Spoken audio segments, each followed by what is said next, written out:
Filipenses capítulo 2, nós queremos ler os versículos 12 e 13.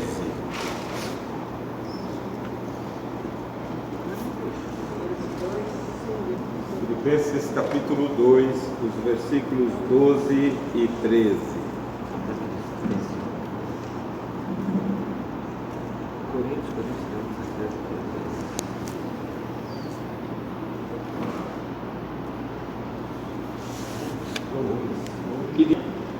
Assim, pois, amados meus, como sempre obedeceste, não só a minha presença, porém muito mais agora, na minha ausência, desenvolvei a vossa salvação com temor e tremor, porque Deus é quem opera, quem efetua em vós tanto querer como realizar, segundo a sua boa vontade.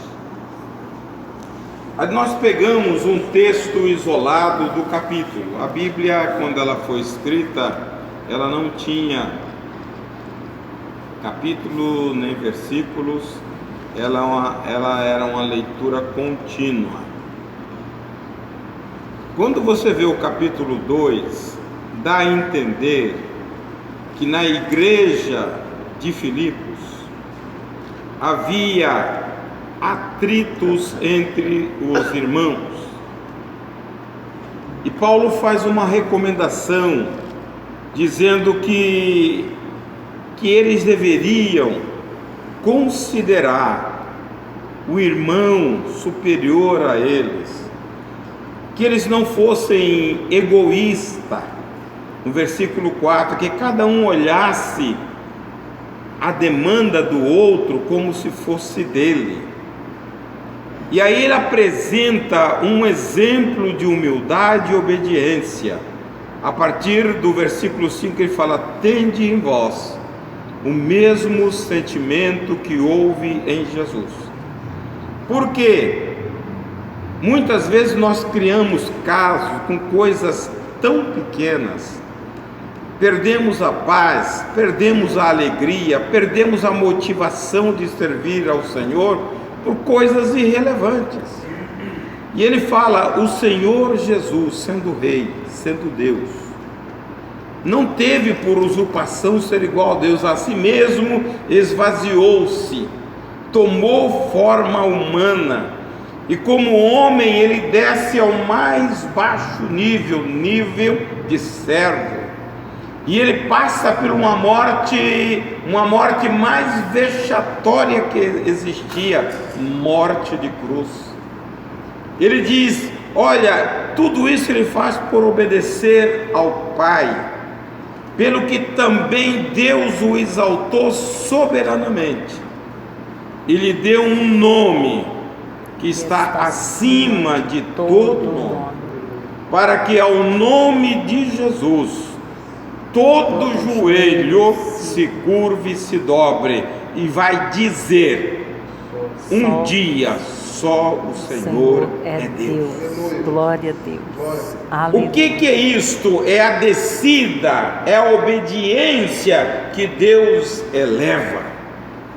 O nome de Jesus é um nome que está acima de todo nome, porque ele nos representa, um homem que andou como nós, viveu como nós, mas venceu tudo e não pecou. Deus o colocou à sua direita. Aleluia. E tudo está debaixo do pezinho dele.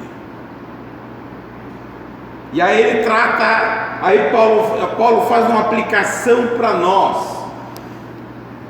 Agora, pois, então ele faz: se Jesus, o Rei dos Reis, Senhor dos Senhores, fez isso, por que nós não vamos fazer? Versículo 5 fala: tende em vós o mesmo sentimento. Jesus se doou em favor das pessoas, e muitas vezes nós nos mordemos, como eu li a semana passada aqui. Lembra do versículo? Se vos mordeis uns aos outros, sabe qual o capítulo? Sabe qual o livro? Vocês esquecem tudo. Eu não conto com vocês. Mas não esqueceu o caderno. E? Gálatas 5:15. Ela esqueceu o caderno hoje, então não tem nada. Ela estava aqui, estava aqui, né? Tava. Então não tem a cola hoje. Não tem a cola. Então, aí ele está falando, olha, desenvolva a vossa salvação com temor e tremor. Os calvinistas, eles não têm esse desenvolvimento porque eles acham que a salvação bateu, acabou, se descansa que você vai tê-la. Acabou. Só que a Bíblia mostra a nossa posição. A salvação, a gente olha muito como o livramento do inferno e morar com Jesus. Este é um dos lados da salvação. Para fazer isso não precisa desenvolver nada. A Romanos 10:13 diz: todo aquele que invocar o nome do Senhor. Então eu preciso sentar, vou invocar o nome do Senhor, cruzar os braços, que a coisa vai acontecer. Só que Paulo está dizendo que há um caminhar perante o Senhor de desenvolvimento nosso, de aperfeiçoamento nosso. Aí nós temos que entender. Tem hora que eu fico pensando, irmãos, a gente não pode pensar muito, senão se para. Eu fico pensando que nós, crentes, portadores da Bíblia, ainda não captamos o que Deus quer para nós, o que representa Jesus para nós. Nós olhamos determinados tipos de versículos e aplicamos ao pecador, sendo que a Bíblia foi escrita para pessoas da igreja. O pecador jaz no maligno, está lá preso por Satanás. O aperfeiçoamento, o desenvolvimento tem que ser aqui. A Bíblia é uma regra de conduta para cá. Capítulo 4, versículo 18 de Lucas, quando Jesus entra na sinagoga em Nazaré, todo mundo deveria saber, é o início do ministério dele. Ele diz: pelo que o Senhor me ungiu para evangelizar. Tem duas palavras ali que a gente precisa entender. Ele fala para evangelizar aos pobres, mas colocar em liberdade dos aprisionados e por também os aprisionados, e a recuperação da vista aos cegos. Veja, colocar em liberdade os aprisionados. A morte de Jesus desvenda para nós estas coisas. Quando Paulo diz: desenvolvei a vossa salvação, você tem que ter um olhar para dentro do seu coração, ver como que você está. A Bíblia aponta para nós que nós temos uma estrutura frágil, fraca, que nada nela presta. Nós achamos que somos os tais, mas Paulo, no capítulo 7 de Romanos, versículo 18, diz que nós nada temos em nós que preste. Nada de bom. Nada de bom. Pois bem, se eu venho para Jesus com esta condição, Jesus afirma, Mateus 6:20, 41, 26, 41, que a carne é fraca, nós somos de estrutura fraca. Quando ele fala para colocar em liberdade, tirar o opressor, por que muitos crentes hoje não vivem uma vida plena em Cristo Jesus? Porque não desenvolve salvação. Eles pensam que só querem ficar livres do inferno. A salvação é para você ter gozo 26, aqui. 41. Se você esperar morrer para desfrutar, você é um miserável. O evangelho não é conto de carochinha, irmãos. O Evangelho é vida. 26. 26. Está resmungando aí por quê? Li errado. 26:41. Li errado. Achei que era 26:41. A carne é seis- fraca. eu entendi 6:41 e aí falei, tá errado. 26:41. Vigiai e orai para que não entrem em tentação. Na verdade, o espírito está pronto, mas a carne está. Veja bem, nós citamos isso toda hora, mas eu olho para mim, eu tenho que olhar para mim e dizer: eu sou fraco, porque foi Jesus quem determinou. Ele falou: a carne é fraca, então não brinque com a carne, porque você vai cair. Ainda bem que somos meia idade, não tem jovens aqui. Cara jovem. Você? Porque Paulo diz a Timóteo: fuja do desejo da mocidade. Se eu tenho a carne fraca, eu tenho a recomendação de fugir, os jovens de hoje estão pulando para dentro, não vai aguentar em pé, vai pecar mesmo. Eu já estou na habilidade para frente. Se você não entender a sua natureza, você vai fazer tudo errado. A nossa constituição é essa. Isso foi o efeito da queda, o efeito do pecado em nós. E aí Paulo começa dizendo para que a gente desenvolva, mas ele faz uma recomendação: mas é o Senhor que opera e que realiza tanto querer como efetuar. Você nunca poderá sozinho desenvolver a sua salvação. Humanamente é impossível. Eu preciso de Deus, do Espírito Santo, para me conduzir. Amém. E esse desenvolvimento tem a ver com o nosso aperfeiçoamento cristão. A gente caminha na igreja, caminhada cristã, e muitas vezes nós marcamos passo. Entra ano, sai ano, somos a mesma pessoa, com a mesma rudeza, com a mesma ira, com o mesmo coração mau. Você chega no final do ano: em que eu melhorei? Nada. Se a Bíblia está pedindo: olha, desenvolva, faça alguma coisa, cresça, saia desse limbo e entre num outro patamar.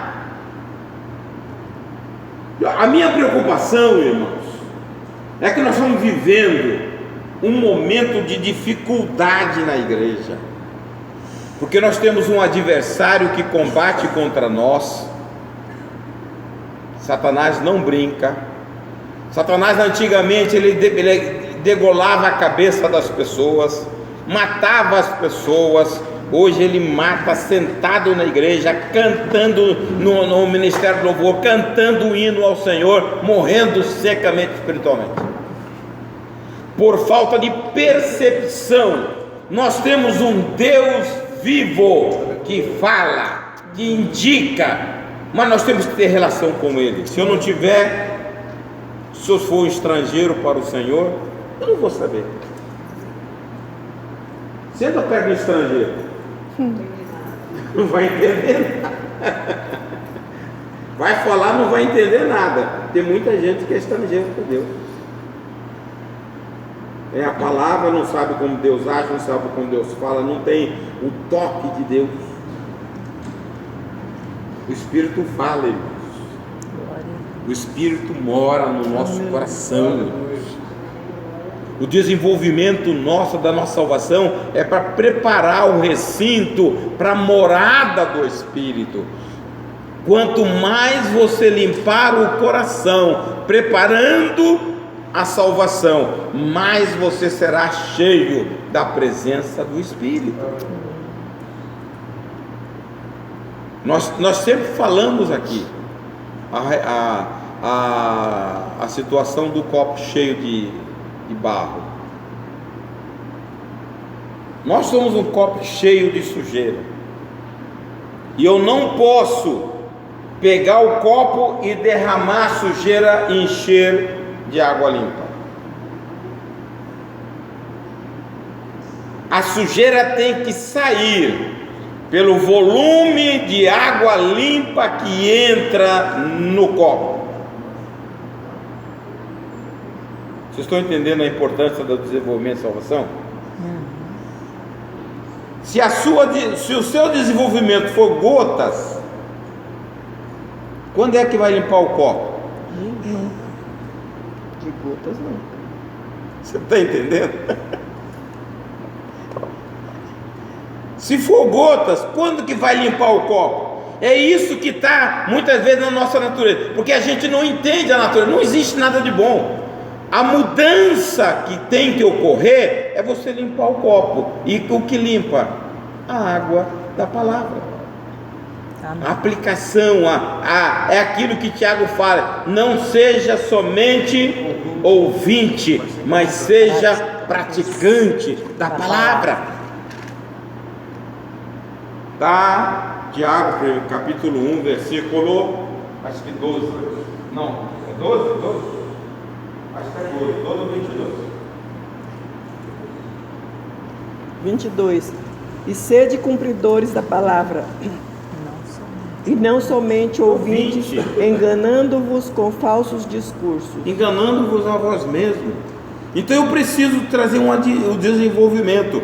Esse desenvolvimento me leva à santidade.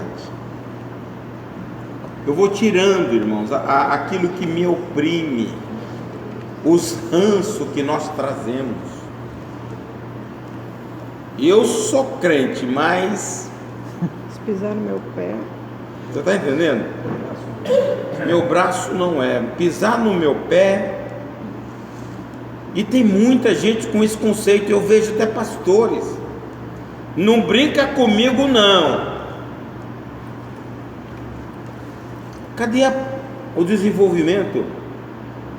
Diga. Eu entendo sobre o que o cristão ele pode retardar esse aperfeiçoamento que o Espírito quer fazer todos os dias. Quer dizer, ele pode não ser se faz todos os dias e ele nos deixa recomeçar de novo. O erro que eu cometi ontem, se eu quiser eu cometo, mas se eu não quiser, se eu não tiver o domínio próprio, eu cometerei. Mas eu deixo o Espírito Santo trabalhar na minha vida e aí sim acontece o efetuar, o querer e a lavagem da água, a lavagem pela palavra e o perfeccionamento. Veja, a palavra que Paulo diz, ele fala: desenvolva a vossa salvação. Ele não está dizendo que Deus vai fazer a coisa para você. Então são certos princípios que a gente tem que entender. O filho pródigo estava lá morrendo de fome, e ele ia de fato morrer de fome. Se ele não toma uma atitude, uma decisão, ele ia morrer de fome. Ele disse: lembra, a Bíblia diz lá no versículo 15, capítulo 15 de Lucas, versículo 17, caindo em si, ele disse: eu vou voltar para o meu pai. Amém. A hora que ele toma esta decisão, há uma mudança na vida dele. Por quê? Porque a hora que ele chega no caminho, a primeira coisa que ele avista ao longe, quem é? O Pai. É o que faz, é o que realiza em nós. Ele quer fazer. Glória a Jesus. Depende de mim. Essa posição, o nosso avançar, eu estou falando do copo sujo. Nós temos uma natureza imprestável, está na Bíblia. Se eu chegar, não ter devocional, não ter vida profunda com Deus, eu vou jogar umas gotinhas de água. Quanto tempo vai levar para limpar o copo? Talvez a vida toda, e não vai limpar. Então eu preciso ter um projeto espiritual para mim. Aí você conversa com os caras de 40 a 50 anos. Quantas vezes você leu a Bíblia? Uma vezinha só. Está entendendo? Ele quer como? Se a palavra de Deus que purifica, Efésios 5:26 diz que ela lava como lavagem, ela limpa como uma mulher que coara a roupa. Para coarar, esfregar. Antigamente era na mão, na perna, lembra? Hoje não faz. Então a Bíblia está mostrando que a palavra de Deus é isto para nós. Quando você abre o coração à palavra, ela vai causar uma revolução na sua vida. E isso é para o desenvolvimento. Mas eu estou lembrando aqui que naquele tempo parava, botava lá, fervia, como minha mãe fervia a roupa. Mas hoje em dia, na máquina também, leva umas pancadas bem boas para limpar a máquina. Mas a mulher não quer fazer mais nada. Não, eu estou falando na nossa vida. Por isso, que quando não obedece, leva umas... por isso, aquele trabalho que a mulher tinha, hoje terceirizou com a máquina. Muitas vezes a oração você terceiriza. Leia a Bíblia aí para mim. Fica lá. Cid Moreira, fala a Bíblia para mim. Ele mesmo não pega a Bíblia para ler. A palavra de Deus é espírito e vida. Você leu? Eu li o dia inteiro. Ele está prestando atenção num fone no ouvido, mas que prestando atenção na palavra de Deus. Passa por cima, ele nem tchum. Dorme. Outros pegam para dormir, é sonífero. Né, Lia? Quer dormir rápido, pega a Bíblia. Não, eu ponho o fone quando eu vejo, estou com... Aí fica...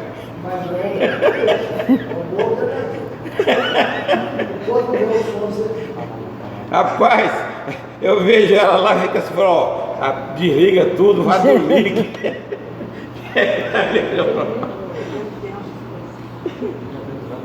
Eu ainda sou o que o Salmo 5, verso 3 diz. Ele diz: pela manhã eu faço a Deus a minha oração. Pela manhã eu oro ao Senhor e fico esperando. Primícia do dia, irmãos.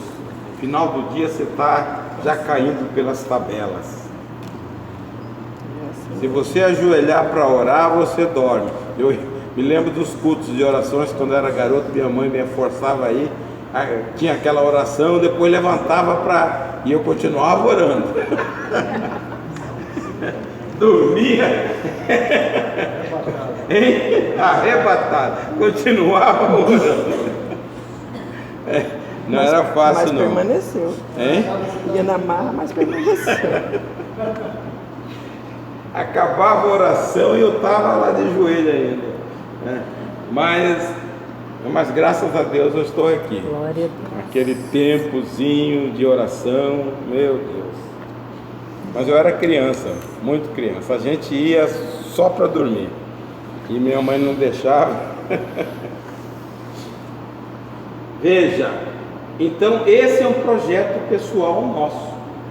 Deus está pedindo, você desenvolva. O Paulo, desenvolva um projeto. Desenvolva a sua salvação. Melhore a sua vida espiritual. É você. Sabendo que é o Senhor que vai agir em você. Então, você tem que orar, você tem que ler, você tem que meditar, você tem que estudar, mas sabe que o Espírito Santo está ali. Ele é o ajudador. Ele é o ensinador. Ele é o descortinador. Ele é o revelador. É o Espírito. Se você desassociar do Espírito, você não vai entender nada da Bíblia. Tem muita gente que fica, pastor, não entende nada. Pede ajuda ao Espírito. O Espírito está conosco para nos ajudar. Jesus disse que Ele vai te ensinar, Ele vai me glorificar, Ele vai te revelar. Paulo está lá em Efésios 1,16. Ele vai te revelar, Ele vai trazer coisas profundas para você. Então, usa. O problema é que eu tenho falado no discipulado, que nós não sabemos quem é o Espírito para nós. e nós não preparamos a casa. Antigamente Deus morava no Santo do Santo, lá no tabernáculo. Hoje Deus mora no nosso coração. 1 Coríntios 6, 3 e 16 diz que é o nosso coração, que é morada do Espírito. Então eu preciso desenvolver, preciso chamar mais e mais o Espírito para tomar conta, porque essa natureza que nós temos fraca, que não presta, que não tem nada, só quem acerta isso é o Espírito. Ah, pastor, mas eu sou assim porque eu tenho um temperamento explosivo. Viva debaixo do Espírito que você vai amansar. Não existe brabeza para o Espírito. Paulo dizia: não mais vivo eu, mas Cristo vive em mim. E a vida que agora eu vivo na fé, vivo com aquele que me amou e se entregou por mim. Ele fala: por isso eu estou crucificado para o mundo, e o mundo está crucificado para mim, porque a ação do Espírito anula essa coisa que nós carregamos. Se você não viver aos pés da cruz, a natureza volta. Tá? Ela não se converte, ela não. Deus, tem hora que eu fico pensando, por que Deus jogou esse negócio na nossa natureza? Porque não é fácil não, irmãos. Pega um camarada explosivo, sanguíneo, você tem que viver aos pés da cruz diariamente, porque senão o negócio pega feio. Se você esquece de buscar a Deus, não dá tempo, daqui a pouco um fala, já ferve aqui. Você fala: meu Deus, dá-me graça para você segurar. É que a gente não entende a nossa natureza. A gente precisa da submissão do Espírito Santo na nossa vida. Se você caminhar segundo a carne, está lá em Romanos 8:13, você vai morrer. Mas se você pelo Espírito mortificar as obras da carne, você vai viver. Glória a Jesus. É só pelo Espírito. Capítulo 2, versículo 11 de Tito. Eu podia citar, mas vocês têm que abrir a Bíblia aí. Vamos ver se vocês... Porque a graça se manifestou, trazendo salvação a todos os homens. O que mais? Eu quero trabalhar com a parte... Ensinando-nos que, renunciando à impiedade e às concupiscências mundanas, vivamos nesse presente século sóbria, justa e piamente. Mais? Só isso. Veja, rejeitando as paixões mundanas, ele está dizendo que nós temos que viver sóbria ou sensata, justa e piedosamente. Esta é uma relação, irmãos, que você tem que começar a aprender a desenvolver salvação. A maneira justa, sensata, é aquela relação que você tem que ter com você. Quem é você? Quando ninguém está te olhando, quando você olha para o espelho, você pode olhar assim e falar: eu estou parecendo com Jesus. Você tem que fazer uma avaliação. Quem é? Como está o seu coração? Deus sabe todas as coisas. Mas para eu desenvolver a minha salvação, eu preciso me conhecer, a minha posição espiritual, como eu estou. Eu sou um crente religioso que frequenta a igreja, eu cumpro minha obrigação, ou eu estou querendo ter um molde para caminhar segundo o modelo, que as pessoas possam me ver olhando Jesus na minha vida. Isso é o desenvolvimento. Nós fomos chamados. Então quando olho sensatamente, eu tenho que olhar para dentro. Qual é a prisão que eu ainda estou? Eu falei a semana passada sobre ofensa, escândalo. Capítulo 18 de Mateus, do versículo 6. Quantas pessoas com o coração ofendido dentro da igreja? Por quê? Porque ela não olha para dentro.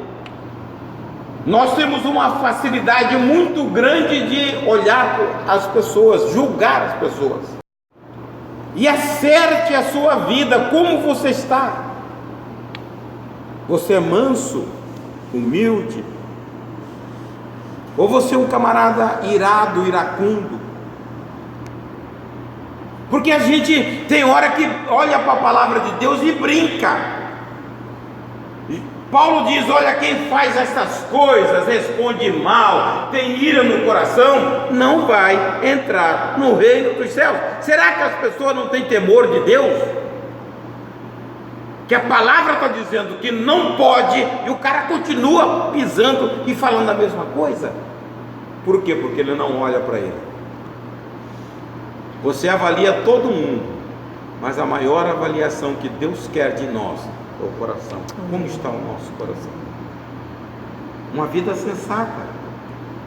Paulo, no capítulo 11 de 1 Coríntios 28, Examine-se, pois o homem é assim. E muitas vezes a gente não olha. Deixa eu olhar para os outros. Nós, esse era o problema da igreja de Filipos. Havia discordância. Paulo fala: não, trate os outros, considere o irmãozinho lá maior do que você. Não tenha partidarismo, não use de vanglória. Eu sou maior. Sirva cada um. A demanda dele seja tua. Pense uma coisa: se uma igreja, irmãos, tivesse esse padrão, ela impactaria o mundo, porque o mundo não tem isso. Só que nós trazemos as coisas do mundo e queremos viver como o mundo. O padrão de Deus é outro. O padrão de Deus é outro. Você entra numa empresa, você quer logo saber como é que eu faço para chegar ao topo. Vai pisando na cabeça do outro até você chega lá em cima. Aqui na igreja não. Jesus disse: aqui é diferente.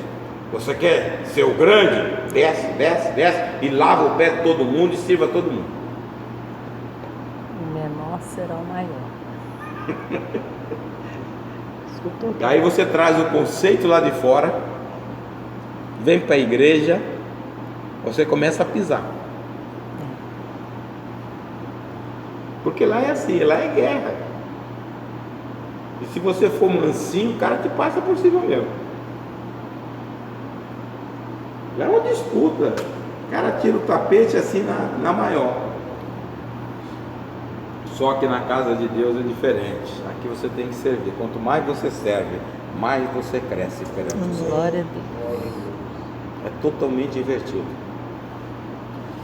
E aí você tem que se examinar sensatamente, viver renegando as paixões mundanas. O mundo dita uma coisa, nós não podemos viver o padrão.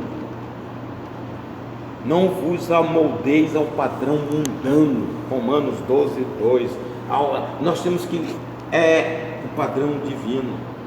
E ele fala: justa é a minha relação com as pessoas, com o corpo.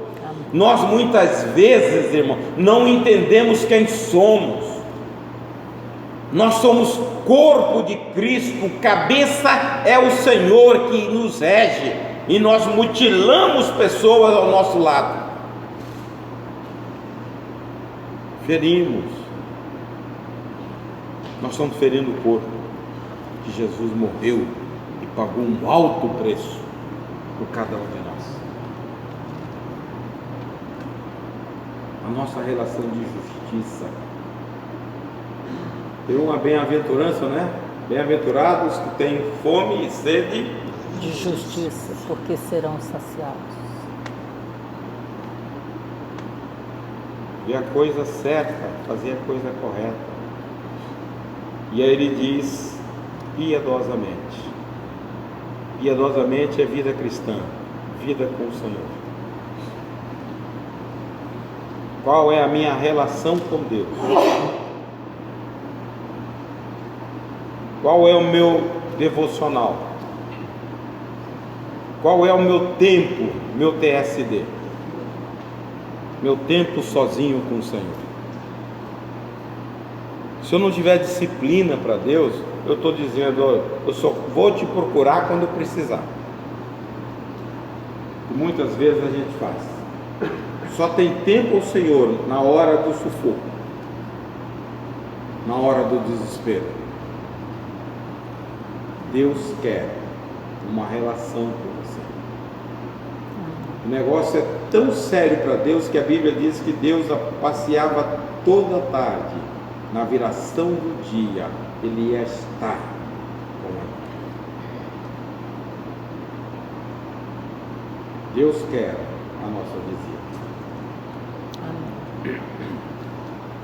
Paulo, ele começa a dizer, no capítulo 2, acho que é 2 ou 3, ele diz: tudo o que eu conquistei secularmente. Ele diz: olha, eu sou de uma linhagem, eu sou hebreu dos hebreus, da tribo de Benjamim, circuncidado ao 8º dia.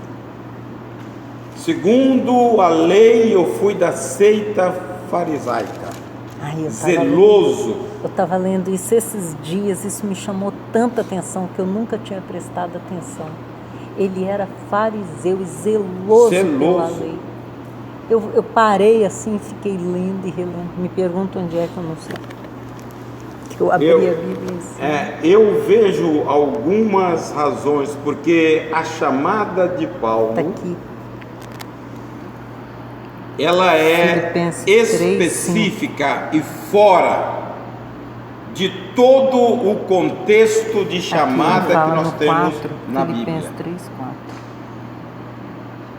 A Bíblia diz que ele era tão zeloso que ele estava prendendo os crentes por causa de Deus, por causa da religião. Para mim, Hebreu de hebreus. Paulo era o substituto de Judas, não Matias. Matias foi uma escolha dos discípulos. Paulo foi uma escolha de Deus. Você, depois do capítulo 1 ali de Atos, você vê falar em Matias mais?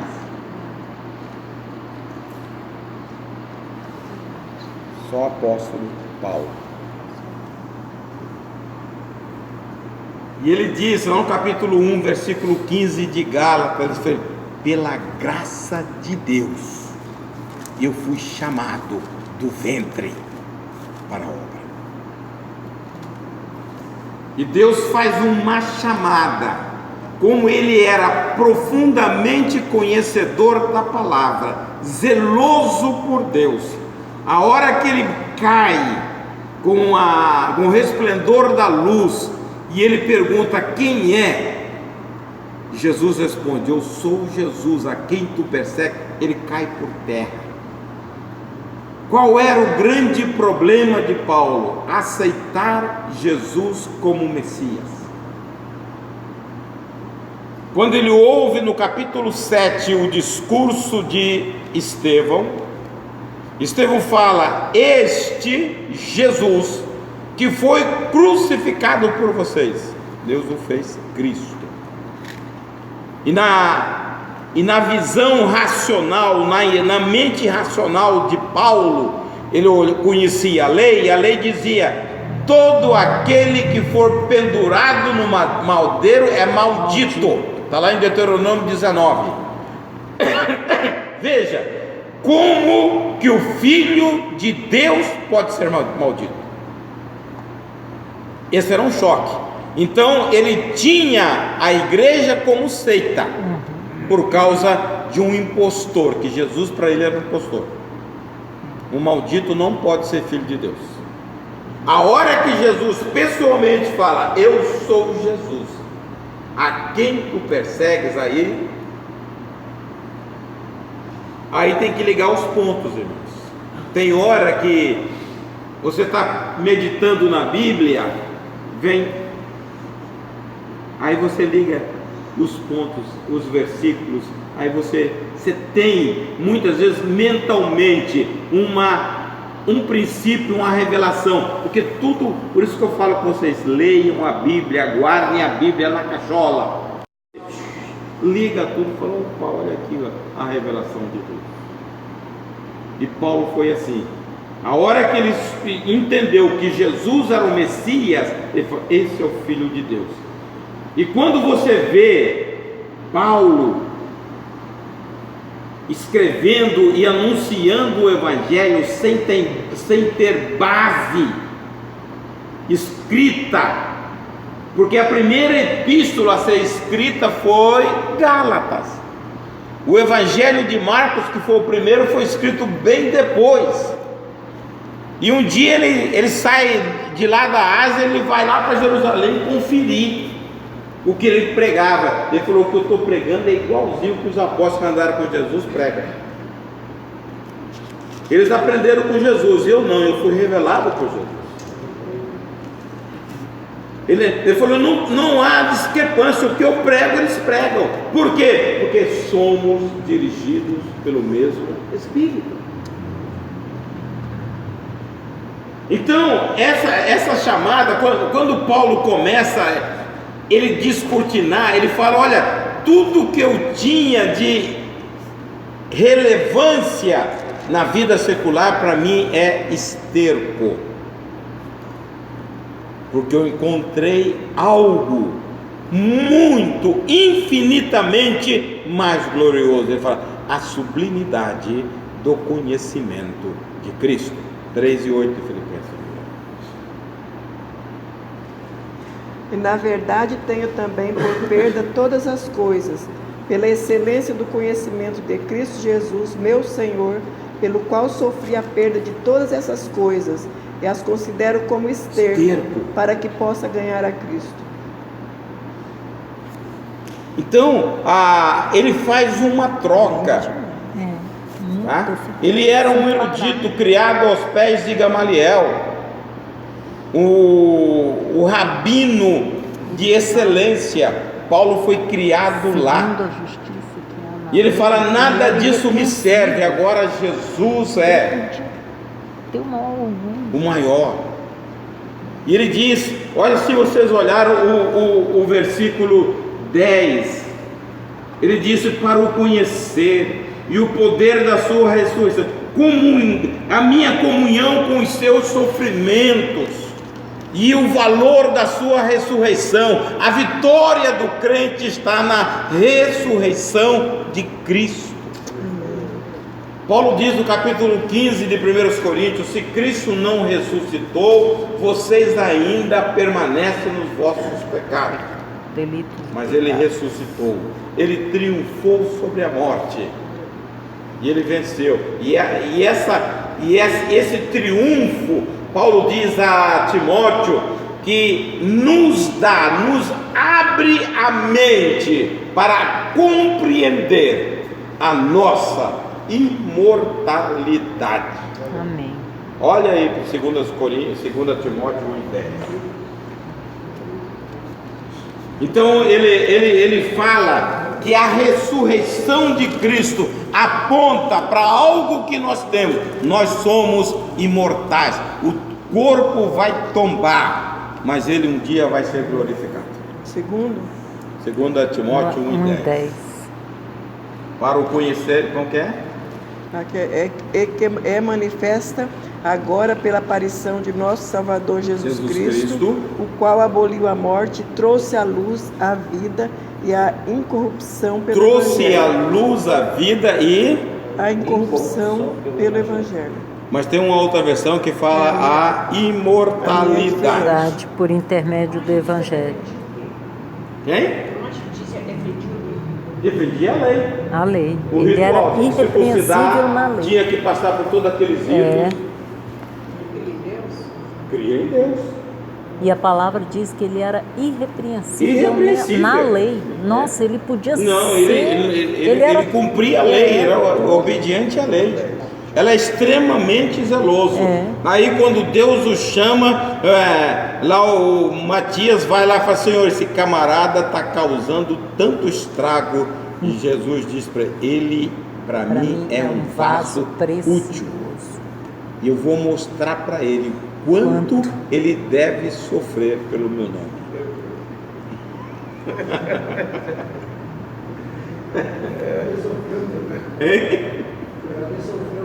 Tem hora que você fala assim, ele sofreu. Mas ele dizia, né?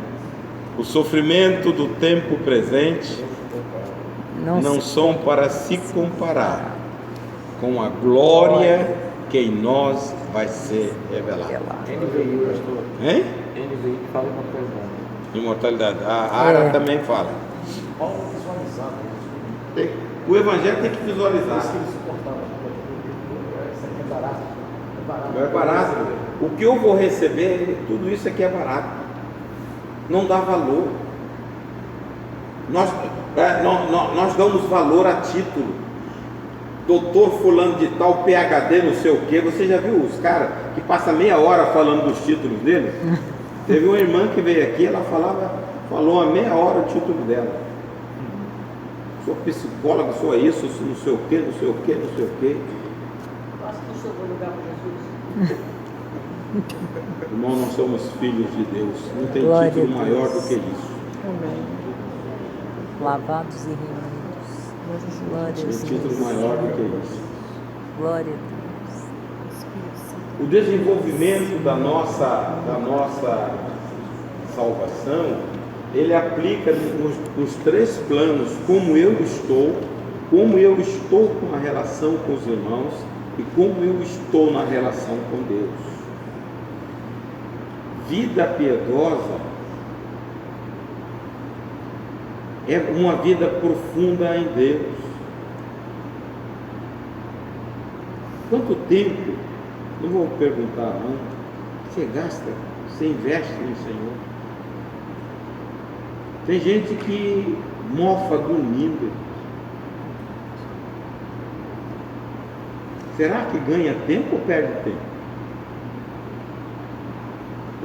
Você vai conversar sobre Bíblia oco.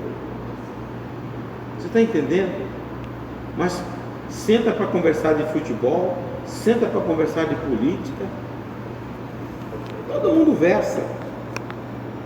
Nós deveríamos versar sobre isso. Nós somos uma família diferente.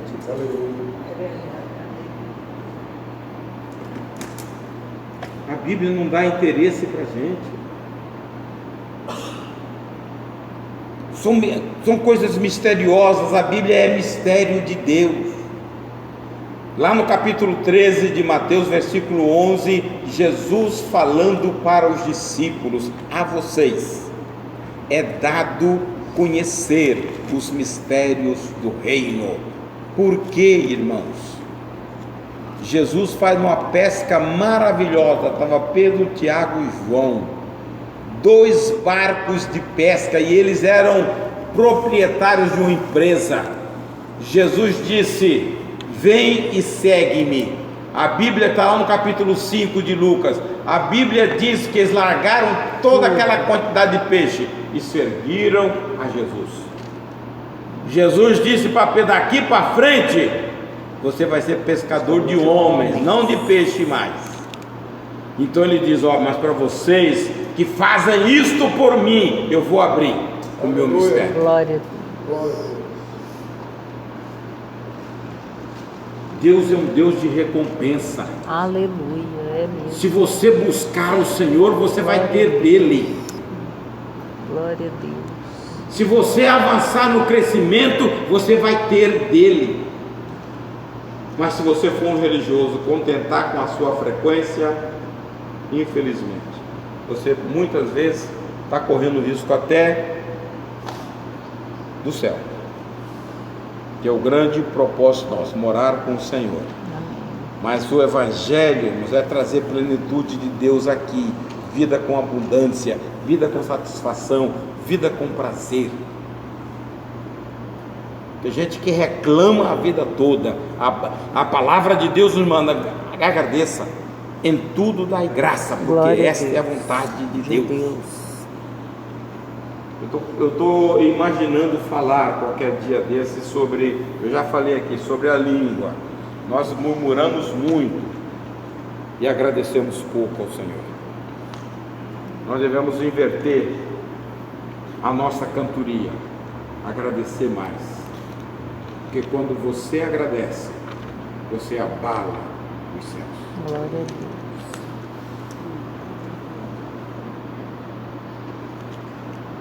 Então Paulo está dizendo o pacote que Deus nos dá sem merecimento. É graça. Mas por que Paulo fala que eu tenho que desenvolver? Eu tenho uma palavra. A palavra de Deus é aquela bacia que tinha atrás do altar de bronze. Quando os sacerdotes iam ali se lavar, ela era toda forrada com o espelho das mulheres. Então ele ia para se lavar, para entrar no santo, ele olhava e via o seu rosto. O crente, através da Bíblia, ele vê a sua posição. Então eu preciso me ver como eu estou, aquilo que eu falei, que nós temos que nos olhar, como está o nosso coração. A palavra te indica, desde que você queira. Agora, se você for um religioso, dificilmente. Jesus com os religiosos, ele falava através de parábolas, porque ele dizia: esse pessoal me louva com o coração, com a boca, mas o coração está longe. Se eu não quebrantar o meu coração ao Senhor, eu não vou ser atingido. Tem pessoas que a palavra é dita aqui, mas bate e não entra. Igualzinho aquela parede impermeável. Você joga água, a água escorre. Tem muitos crentes assim. A palavra de Deus, irmão, você tem que dar ressonância, abrir o coração para ela, porque ela gera transformação na nossa vida. Então eu tenho que saber isso. O efeito, o realizar é Deus, é de Deus. Ele quer o espaço para trabalhar. E somos nós que consentimos isso. Você tem gente aqui que tem muito tempo de crente. Você deve ter visto ao longo da caminhada pessoas que frequentam a igreja a vida toda, mas não tem nada de essência de Deus. O propósito: eu fui chamado para parecer com Jesus, mas você olha para ele e não vê, você vê fulano. Tem ou não tem? Você caminha com pessoas crentes andando com você que não te inspira nada. Por quê? Porque eles não se avaliam, eles não têm um projeto de desenvolvimento, buscar ao Senhor, crescer na graça e no conhecimento de Deus. Então depende de você, irmãos, buscar a Deus, tá? Olha para você, vê a sua relação e vê como você está com o Senhor, sabendo que quando você toma uma decisão dessa, Deus se aproxima e te acata, te abraça. Chegai-vos a Deus e Ele se chegará a vós. Você toma a decisão, Deus vai te abraçar. Amém. Vai te dar condição de você avançar, de você crescer. E quando você cresce, você vai frutificar. Isso é uma das razões porque não há fruto. Meia dúzia de pessoas assumem as coisas da igreja. Um faz isso, faz aquilo, os outros estão assistente.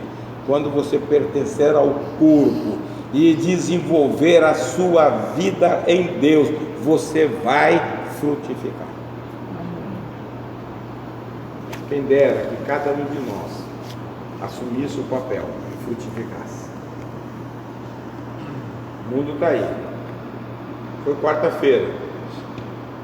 Ia daqui para lá, chega na ponte, está lá o cara pendurado querendo se jogar. E muitas vezes ao nosso lado nós temos a palavra de vida, temos o Senhor da vida e não falamos, perdemos as oportunidades.